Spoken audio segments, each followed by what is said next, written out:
கண்ணனை வண்ண கமலனை நெஞ்சினில் கற்ற பேர்க்கு விண்ணனை செல்வமும் வியத்தகு பெற்றியும் விளைய கண்டால் கண்ணனையாளர்களின் காதலும் எள்முனை கடுகு போலும் பண்ணனையானவன் பதாம்புயத்தை யாம் பணிகின்றோமே என்று பாடுகின்றார். கற்றல் என்பது எதற்கான ஒரு தேவை என்று சொன்னால், இறைவனுடைய திருவடிகளை பற்று கொள்வதுதான் கற்றல்.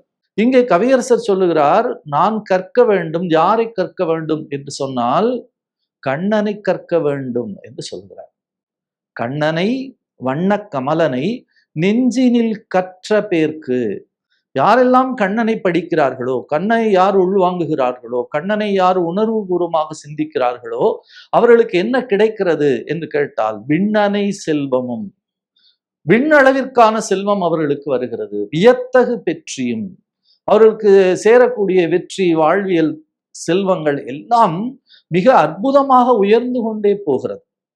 அப்படி அற்புதமாக உயர்ந்து கொண்டே போகிறது என்று சொன்னால், நாம் என்ன செய்கிறோம்? அத்தகைய ஒரு மிகப்பெரிய விஷயத்தை விட்டுவிட்டு சாதாரணமானவர்களிடத்திலே போய் நின்று கொண்டு அவர்களை அன்பை பெற வேண்டும் என்று நாம் யாசித்துக் கொண்டிருக்கிறோம். ஆகையினாலே தான் அவர் உறுதிபட சொல்லுகிறார், கண்ணனை நெஞ்சினில் கற்ற பேர்க்கு, அவனை படித்தல், அவனை பாடுதல், அவனை பரவுதல், அவனை பேசுதல், அவனை புகழ்தல், அவனையே சதா சர்வ காலமும் சிந்தித்துக் கொண்டே இருந்தால் அவன் உங்களுக்கு எல்லா செல்வங்களையும் அள்ளித்தர காத்திருக்கிறான்.